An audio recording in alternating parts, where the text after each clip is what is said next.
എപ്പിസോഡൊക്കെ തുടങ്ങുമ്പോഴത്തേക്ക് 2014 ഒരു സീനൊക്കെ കാണിക്കുന്നു. ഈ ഒരു സമയത്ത് ഷെൻ ലൂവിനൊരു സർപ്രൈസ് ഒക്കെ കൊടുക്കാനായിട്ട് അവന്റെ സ്കൂളിന് മുമ്പിലൊക്കെ വന്ന് നിൽക്കുകയാണ്.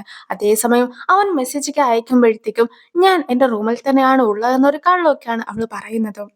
അങ്ങനെ അവള് ചെന്ന സമയത്ത് അവള് മറ്റൊരു കാഴ്ചയൊക്കെയായിരുന്നു കണ്ടിട്ടുണ്ടായിരുന്നത്. അതായത് ഒരു പെൺകുട്ടി ലൂവിന്റെ പേരൊക്കെ പറഞ്ഞിട്ട് അവനെ പ്രപ്പോസ് ചെയ്യുകയാണ്. പക്ഷെ അവൻ അവിടെ ഒന്നും തന്നെ ഉണ്ടായിരുന്നില്ല. അങ്ങനെ ഇരിക്കെ അവനും ഷെന്നിന്റെ അടുത്ത് നീ വെളിയിലേക്ക് ഇറങ്ങി വാ, നിനക്കൊരു സർപ്രൈസ് ഒക്കെ ഞാൻ വെച്ചിട്ടുണ്ട് എന്നൊക്കെ അവനോട് പറയുമ്പോഴത്തേക്കും അവളും ഈ പെൺകുട്ടി പ്രപ്പോസ് ചെയ്തതിന്റെ വീഡിയോ ഒക്കെ അവനും അയച്ചു കൊടുക്കുന്നു. ഈ ഒരു സമയത്ത് അവർ പരസ്പരം വീഡിയോ കോളൊക്കെ ചെയ്യുകയാണ്. അപ്പോൾ മാത്രമായിരുന്നു ഷെൻ ഉണ്ടായിരുന്നത് ലൂവിന് സർപ്രൈസ് കൊടുക്കാനായിട്ട് ലൂവിന്റെ സ്കൂളിലാണെങ്കിൽ ലൂ ഉണ്ടായിരുന്നത് ഷെന്നിന് സർപ്രൈസ് ഒക്കെ കൊടുക്കാനായിട്ട് ഷെന്നിന്റെ സ്കൂളിലായിരുന്നു എന്ന കാര്യമൊക്കെ അവരും മനസ്സിലാക്കുന്നത്. അങ്ങനെ ആ ഒരു സീനൊക്കെ കട്ടായതിനു ശേഷം ഇപ്പോൾ പ്രസന്റ് ലൈഫ് ഒക്കെ കാണിക്കുകയാണ്. അസിസ്റ്റന്റും ഗസ്റ്റ് റൂമിൽ നിന്നും ഒരു ദൃശ്യമൊക്കെ ക്യാമറയിൽ പതിഞ്ഞിട്ടുണ്ടായിരുന്നു എന്നൊക്കെ പറഞ്ഞിട്ട് അതൊക്കെ എടുത്ത് നോക്കുവാനായിട്ടൊക്കെ തുടങ്ങുമ്പോഴത്തേക്കും ലൂവും നേരെ സിസ്റ്റത്തിന് മുമ്പിലൊക്കെ പോയി കിടക്കുന്നു. ഈ ഒരു സമയത്ത് നമുക്ക് വീഡിയോസ് ഒക്കെ ഷൂട്ട് ചെയ്യുവാനായിട്ട് പറ്റിയൊരു സ്ഥലമൊക്കെ ഈ ഒരു റിസോർട്ടിലുണ്ട്, നിങ്ങൾ ഇതുവരെയായിട്ടും അതൊന്നും കണ്ടിട്ടില്ല എന്നൊക്കെ പറഞ്ഞിട്ട് ലൂ ബോസിനെയും അസിസ്റ്റന്റിനെയും കൂട്ടിക്കൊണ്ട് അവിടെ നിന്നൊക്കെ പോവുകയാണ്. ഈ ഒരു സമയത്ത് അവിടെ ഉണ്ടായിരുന്ന ഷെന്നും ആ ഒരു ദൃശ്യങ്ങളൊക്കെ ചെക്ക് ചെയ്യുന്നു. ലൂ പിന്നീട് തിരിച്ചു വന്നിട്ട് അവർ രണ്ടുപേരും കൂടി ചേർന്നിട്ട് ക്യാമറയിൽ പതിഞ്ഞിട്ടുണ്ടായിരുന്ന ദൃശ്യങ്ങളെല്ലാം തന്നെ ഡിലീറ്റ് ഒക്കെ ചെയ്യുകയാണ്. റിസോർട്ടിൽ തന്നെ ഉണ്ടായിരുന്ന മസാജിങ് സെന്ററിലൊക്കെ ആയിരുന്നു ബോസിനെ അസിസ്റ്റന്റിനെ ലൂ കൊണ്ടുപോയി ഇരുത്തിയിട്ടൊക്കെ ഉണ്ടായിരുന്നത്. അങ്ങനെ ഇരിക്കെ മസാജ് ഒക്കെ ചെയ്യുന്നതിനിടയ്ക്ക് ഒരുപാട് വേദനയൊക്കെ എടുക്കുന്നുണ്ടായിരുന്നെങ്കിൽ പോലും ലൂവിന് നമ്മളുടെ അടുത്ത് അത്രയ്ക്ക് സ്നേഹമൊക്കെ ഉണ്ട്, അതുകൊണ്ടാണ് അവൻ ഇവിടേക്ക് നമ്മളെ കൂട്ടിക്കൊണ്ട് വന്നിട്ടുണ്ടായിരുന്നതെന്നൊക്കെയാണ് ബോസും പറയുന്നത്. ഇന്നലെ നമ്മൾ ഒന്നിച്ചൊക്കെ ആയിരുന്നല്ലോ ഉണ്ടായിരുന്നത്, അതുകൊണ്ട് തന്നെ ഇപ്പോൾ ഞാൻ നിന്റെ ബോയ് ഫ്രണ്ട് ഒക്കെ ആയിട്ടുണ്ടോ എന്നൊക്കെ ലോ ഷെന്നിന്റെ അടുത്ത് ചോദിക്കുമ്പോഴത്തേക്കും ഷെന്നും എനിക്ക് സ്ട്രെസ് ഒക്കെ ഉണ്ടായിരുന്നത് കൊണ്ടാണ് ഇന്നലെ രാത്രി അങ്ങനെയൊക്കെ സംഭവിച്ചിട്ടുണ്ടായിരുന്നു എന്ന രീതിക്കാണ് സംസാരിക്കുന്നത്. എങ്കിൽ പോലും ഞാൻ ഒന്നും കൂടെ ഒന്ന് ആലോചിച്ചൊക്കെ നോക്കട്ടെ, എന്നിട്ട് എന്റെ തീരുമാനമൊക്കെ അറിയിക്കാമെന്ന് അവളും പറയുന്നു. ഗോ ബാക്ക് ലവർ പ്രോഗ്രാമിന്റെ സെക്കൻഡ് ഡേറ്റ് ഒക്കെ ആയിരിക്കുകയാണ്. ഈ ഒരു സമയത്ത് കഴിഞ്ഞ എപ്പിസോഡിൽ ആരൊക്കെ ആയിരുന്നു ഡേറ്റ് ചെയ്യുവാനായിട്ട് ചൂസ് ചെയ്തിട്ടുണ്ടായിരുന്നതെന്ന് നോക്കിയിട്ട് മാച്ച് ആയിട്ടുള്ള ആൾക്കാരെ വെച്ചിട്ടാണ് ഡേറ്റിങ്ങിനൊക്കെ കൊണ്ടുപോകുന്നത്. ലൂയിനെയും ലൂ സൈനെയും ആയിരുന്നു ചൂസ് ചെയ്തിട്ടുണ്ടായിരുന്നത്. സോ അവരെ രണ്ടുപേരും ഒന്നിച്ചാണ് ഈ ഒരു ഡേറ്റിനെ വിളിച്ചിട്ടുള്ളത്. അതുപോലെ തന്നെ യൂസി സൂയിനെയും യൂസിനെയും ആയിരുന്നു സെലക്ട് ചെയ്തിട്ടുണ്ടായിരുന്നത്. സോ അവർ രണ്ടുപേരും ഈ ഒരു ഡേറ്റിന് ഉണ്ടാവും. അങ്ങനെ ഇരിക്കെ ചൂസ് ചെയ്യാത്ത ആൾക്കാരൊക്കെ ഉണ്ടെങ്കിൽ അവർക്ക് ഡേറ്റിന് പോകണോ വേണ്ടയോ എന്ന് അവർക്ക് തന്നെ തീരുമാനിക്കാമെന്ന രീതിക്കൊക്കെയാണ് പറയുന്നത്. യൂസിയും കൂടി ഒന്നിച്ച് ഡേറ്റിങ്ങിനൊക്കെ പോകുന്നുണ്ടല്ലോ, ആ ഒരു വിഷമത്തിലായിരുന്നു ചെങ് ഉണ്ടായിരുന്നത്. ചെങ്ങും അതിനെക്കുറിച്ചൊക്കെ ലൂവിന്റെ അടുത്തും സംസാരിക്കുന്നു. ഇവർ ഈ ഡേറ്റിങ്ങിനൊക്കെ പോയതിനു ശേഷം അവരെങ്ങാനും ഒന്നിക്കുവാന്ന ടെൻഷനായിരുന്നു കൂടുതലായിട്ടൊക്കെ ചെങ്ങിനുണ്ടായിരുന്നത്. മാത്രല്ല ഇത്രയും നാളും എന്റെ അടുത്ത് വഴക്കുണ്ടാക്കുക മാത്രമായിരുന്നു അവൾ ചെയ്തതെങ്കിൽ യൂസി വന്നതിന് ശേഷം അവന്റെ അടുത്ത് അവൾക്കൊരു ഇൻട്രസ്റ്റ് ഒക്കെ തോന്നിയിട്ടുണ്ട് എന്നാണ് എനിക്കും തോന്നുന്നത്. അവൾ എന്റെ അടുത്ത് തന്നെ അത് നേരിട്ടൊക്കെ പറഞ്ഞിട്ടുണ്ടായിരുന്നു എന്നൊക്കെ ചെങ്ങും ലൂവിനെ അറിയിക്കുന്നു. അല്ലെങ്കിൽ തന്നെ യൂസി ഒരു പ്രത്യേക സ്വഭാവക്കാരനാണ്. ഇപ്പോൾ ഫ്രണ്ടായിട്ടൊക്കെ നിൽക്കും, അടുത്ത മിനിറ്റിൽ അവനാകട്ടെ റൂംമേറ്റ് ഒക്കെ ആവും. അവൻ ഒരുപാട് ട്രിക്ക് ഒക്കെ യൂസ് ചെയ്യുന്നുണ്ട്, അങ്ങനെയാണ് അവൻ പെണ്ണുങ്ങളെ വീഴ്ത്തുന്നത്. എന്തായാലും ഇത്രയും കാലമായിട്ട് സൂവിനെ നിനക്ക് അറിയാവുന്നതല്ലേ, സൂ ഒരിക്കലും യൂസിനെ സെലക്ട് ഒന്നും ചെയ്യുകയില്ലായിരിക്കും എന്നൊക്കെ പറഞ്ഞ് ലൂവും ചെങ്ങിനെ സമാധാനപ്പെടുത്തുന്നു. ഡേറ്റിനൊക്കെ പോകുവാനായിട്ട് റെഡിയാവുകയാണ് സൂവും. ചെങ്ങിന് നീ യൂസിയുടെ കൂടെ ഡേറ്റിനൊക്കെ പോകുന്നത് വിഷമമൊക്കെ ഉണ്ടാക്കുകയില്ല എന്നൊക്കെ ഷെൻ ചോദിക്കുമ്പോൾ കഴിഞ്ഞ തവണ വോട്ടിംഗ് ഒക്കെ ചെയ്ത സമയത്ത് ഏറ്റവും കൂടുതൽ വോട്ട് കിട്ടിയത് ചെങ്ങിനായിരുന്നു. അതുകൊണ്ട് തന്നെ ലോകത്തെ തന്നെ ഏറ്റവും പോപ്പുലർ ആയിട്ടുള്ള വ്യക്തി അവനാണെന്നുള്ള ഒരു ഭാവമൊക്കെ അവന്റെ ഉള്ളിലൊക്കെ വന്നിട്ടുണ്ട്. മാത്രമല്ല എനിക്കും അവൻ ഇല്ലാതെ ജീവിക്കാനായിട്ട് സാധിക്കുകയില്ല എന്നൊക്കെയാണ് അവൻ കരുതുന്നത്. അവന്റെ ആ ഒരു കാര്യങ്ങളെല്ലാം തന്നെ മാറ്റിയെടുക്കണമെങ്കിൽ ഞാനും ഈ ഡേറ്റിന് പോയേ മതിയാകൂ, അതുകൊണ്ട് മാത്രമാണ് ഞാനും ഈ ഡേറ്റിനൊക്കെ പോകുന്നതെന്നായിരുന്നു സൂവിന്റെ മറുപടി.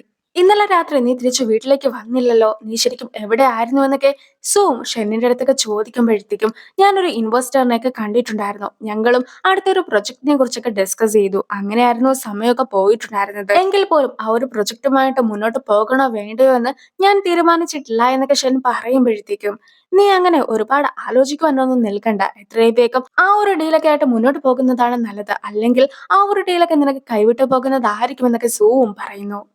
രണ്ട് ഡ്രസ്സൊക്കെ കാണിച്ചിട്ട് ഇതിൽ ഏത് ഡ്രസ്സ് വേണം ഞാൻ ഇട്ടുകൊണ്ട് പോകുവാനായിട്ടെന്നൊക്കെ ഷെന്നിനോട് ചോദിക്കുമ്പോഴത്തേക്കും ഷെന്നും ഒരു ഡ്രസ്സൊക്കെ സെലക്ട് ചെയ്യുന്നുണ്ട്. പക്ഷെ അതല്ലാതെ മറ്റേ ഡ്രസ്സൊക്കെ ആയിരുന്നു തിരഞ്ഞെടുത്തിട്ടൊക്കെ ഉണ്ടായിരുന്നത്.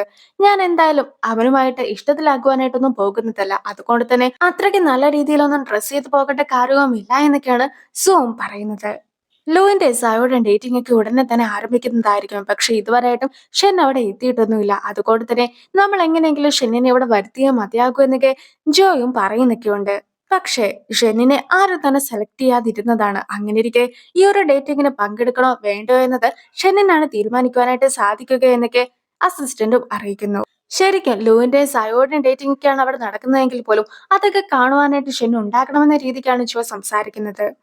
അങ്ങനെ അവളും ബോസിനെ വിളിച്ചിട്ട് എങ്ങനെയെങ്കിലും ഷെന്നിനെ വിളിച്ചോണ്ട് വരണമെന്നൊക്കെ പറയുമ്പോഴത്തേക്കും ബോസും ഇപ്പോൾ ഷെന്നിനെ കോൾ ചെയ്തതിന് ശേഷം ദയവ് ചെയ്ത് നീ ആ ഒരു ഡേറ്റിങ്ങിനൊക്കെ പങ്കെടുക്കുവാനായിട്ട് എത്തുമോ എന്നൊക്കെ ചോദിക്കുകയാണ്. അങ്ങനെ നീ കൂടി ഇതൊക്കെ കാണുന്നുണ്ടെങ്കിൽ മാത്രമേ പ്രേക്ഷകർക്ക് കൂടുതൽ ഇൻട്രസ്റ്റ് ഒക്കെ തോന്നിയിട്ട് കൂടുതൽ ആൾക്കാരൊക്കെ ഈ ഒരു ഷോ കാണുകയുള്ളൂ എന്നാണ് ബോസ് പറയുന്നത്. ഇപ്പോൾ 3 പേരും കൂടി ഒന്നിച്ചൊക്കെ എത്തിയിരിക്കുകയാണ്. അങ്ങനെയിരിക്കെ അവർക്ക് കൊടുക്കുന്ന ടാസ്ക് അവർക്ക് ഒരാളുടെ പേരൊക്കെ കിട്ടും. ആ ഒരാളെ വരയ്ക്കുക എന്നതാണ്. ഷെന്നിന് കിട്ടിയിട്ടുണ്ടായിരുന്നത് ലൂവിന്റെ ചിത്രമൊക്കെ വരയ്ക്കുക എന്നതായിരുന്നു. ലൂവിന് കിട്ടിയിട്ടുണ്ടായിരുന്നത് സയോയുടെ ചിത്രം വരയ്ക്കുക എന്നതായിരുന്നു. ഇനി സയോയ്ക്ക് കിട്ടിയിട്ടുണ്ടായിരുന്നത് ഷെന്നിന്റെ ചിത്രം വരയ്ക്കുക എന്നതുമായിരുന്നു. അങ്ങനെയിരിക്കെ ആ ഒരു ടാസ്ക് ഒക്കെ സ്റ്റാർട്ട് ചെയ്യുമ്പോഴത്തേക്കും എല്ലാവരും പരസ്പരമൊക്കെ നോക്കിയിട്ട് ചിത്രങ്ങളും വരയ്ക്കുവാനായിട്ട് തുടങ്ങുന്നു. ഇടയ്ക്കിടയ്ക്കെല്ലാം തന്നെ ലൂ ഷെന്നിനെ ശ്രദ്ധിക്കുന്നതൊക്കെ കാണുന്ന ഷെന്നും നീ എന്തിനാണ് എന്നെ തന്നെ നോക്കുന്നതെന്നൊക്കെ ലൂവിനോടും ചോദിക്കുകയാണ്. നീ എന്നെ നോക്കാതെ എങ്ങനെയാണ് ഞാൻ നിന്നെ നോക്കിയതൊക്കെ നീ കണ്ടിട്ടുണ്ടായിരുന്നു എന്നൊക്കെ ലൂ തിരിച്ചു ചോദിക്കുമ്പോഴത്തേക്കും ഞാൻ നിന്റെ ചിത്രമല്ലേ വരയ്ക്കുന്നത്, അങ്ങനെ ഇരിക്കെ എനിക്കും നിന്നെ നോക്കിയാലേ മതിയാകൂ എന്നൊക്കെ ഷെന്നും പറയുന്നു. അങ്ങനെ അവർ രണ്ടുപേരും അങ്ങോട്ടും ഇങ്ങോട്ടും വഴക്ക് കൂടിയൊക്കെ ഇരിക്കുന്നത് കാണുന്ന സായോയും നിങ്ങൾ എന്തിനാണ് ഇപ്പോൾ വഴക്കൊക്കെ ഉണ്ടാക്കുന്നത്, സ്കൂളിലൊക്കെ പഠിക്കുന്ന സമയത്ത് നിങ്ങൾ പെർഫെക്റ്റ് ആയിട്ടുള്ള കപ്പിൾ ആണല്ലോ എന്നൊക്കെ ഞാനും വിചാരിച്ചതായിരുന്നു. പിന്നീട് നിങ്ങൾ ബ്രേക്കപ്പ് ഒക്കെ ആയെന്ന് അറിഞ്ഞപ്പോഴത്തേക്കും എങ്ങനെയാണ് അതൊക്കെ സംഭവിച്ചതെന്നോർത്ത് ഞാൻ തന്നെ അതിശയപ്പെട്ടൊക്കെ പോയിട്ടുണ്ടായിരുന്നു. എന്തായാലും നിങ്ങൾ നല്ല മാച്ച് ആരുന്നത് കൊണ്ട് തന്നെ നിങ്ങൾക്ക് ഒന്നും കൂടി ആദ്യം മുതലേ പ്രണയിച്ചൊക്കെ തുടങ്ങിക്കൂടെ എന്നൊക്കെ സയോയും ചോദിക്കുന്നു. നമുക്കും ഒന്നും കൂടി പ്രണയിച്ചൂടെ എന്നൊക്കെ ലോ ചോദിക്കുമ്പോഴത്തേക്കും നമ്മളിൽ ഒരാൾ മറ്റൊരാൾക്ക് ചേരുന്ന രീതിക്കുള്ള ആളല്ല എന്നൊക്കെയായിരുന്നു ഷിനിന്റെ മറുപടി. നീയും അതിനെക്കുറിച്ച് കൂടുതലായിട്ടൊക്കെ പറയാമോ എന്നൊക്കെ ജോ ചോദിക്കുമ്പോഴത്തേക്കും നമ്മളെല്ലാവരും ഒരുപാട് വർക്ക് പ്രഷറിലൊക്കെയാണ് ജീവിക്കുന്നത്. അങ്ങനെ ഇരിക്കെ സ്വന്തം കാര്യം പോലും ശരിക്കും ചെയ്യുവാനായിട്ട് ഒന്നും തന്നെ സാധിക്കുകയില്ല. ഈ ഒരു സമയത്ത് നമുക്ക് തന്നെ ആശ്രയിക്കുവാൻ സാധിക്കുന്ന, നമുക്ക് കംഫോർട്ടൊക്കെ തരുന്ന, നമുക്ക് സ്ട്രെസ് ഒക്കെ പോക്കുന്ന രീതിക്കുള്ള ഒരുപാട് കാര്യങ്ങളൊക്കെ ഒന്നിച്ച് ചെയ്യുവാനായിട്ട് സാധിക്കണം. അതാണ് എന്റെ രീതിക്കുള്ള ഒരു പാർട്ട്ണർ എന്നൊക്കെ ഷെന്നും പറയുന്നു. എനിക്ക് സ്റ്റേബിൾ ആയിട്ടുള്ള ഒരു റിലേഷൻഷിപ്പ് ഒക്കെയാണ് വേണ്ടത്. എനിക്ക് ഏതൊരു സമയവും എന്റെ പാർട്ട്ണറിന്റെ അടുത്ത് എന്റെ ലവ് ഒക്കെ എക്സ്പ്രസ് ചെയ്യുവാനായിട്ട് സാധിക്കണം. ഞാൻ അങ്ങനെ എക്സ്പ്രസ് ചെയ്യുന്ന സമയത്ത് എന്റെ പാർട്ട്ണറും തിരിച്ച് റെസ്പോണ്ട് ഒക്കെ ചെയ്യണം.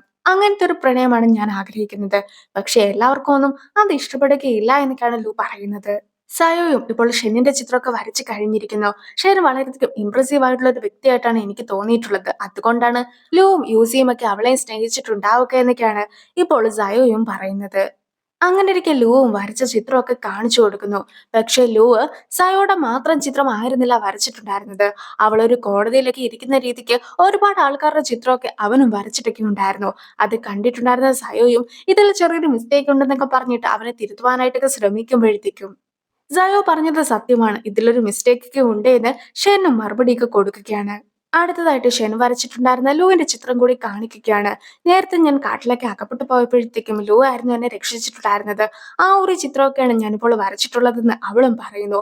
സയോയ്ക്കും ഷെന്നിന്റെ ചിത്രമൊക്കെ ഒരുപാട് ഇഷ്ടപ്പെട്ടിട്ടുണ്ടായിരുന്നു. അതുകൊണ്ട് തന്നെ നീ ഞങ്ങളെ ചിത്രമൊക്കെ വരയ്ക്കുവാനായിട്ട് പഠിപ്പിക്കാമോ എന്നൊക്കെ അവൾ ചോദിക്കുമ്പോഴത്തേക്കും എനിക്ക് വർക്ക് ഉള്ളത് കൊണ്ട് തന്നെ നിങ്ങളെ ചിത്രം വരയ്ക്കുവാനായിട്ട് പഠിപ്പിക്കുവാനായിട്ട് സാധിക്കുകയില്ല. പിന്നെ സയോ നന്നായി തന്നെ ചിത്രമൊക്കെ വരച്ചിട്ടുണ്ടായിരുന്നല്ലോ, അതുകൊണ്ട് തന്നെ ലൂ സയോയുടെ കീഴിലൊക്കെ പോയി പഠിക്കുന്നതായിരിക്കും കൂടുതൽ നല്ലത് എന്നൊക്കെയാണ് ഷെന്നും പറയുന്നത്. ആ ഒരു സീനോട് കൂടി ഈ ഒരു വീഡിയോ അവസാനിക്കുന്നു. അടുത്തൊരു വീഡിയോ ആയിട്ട് ഇത്രയും വേഗം കാണാം. ബൈ.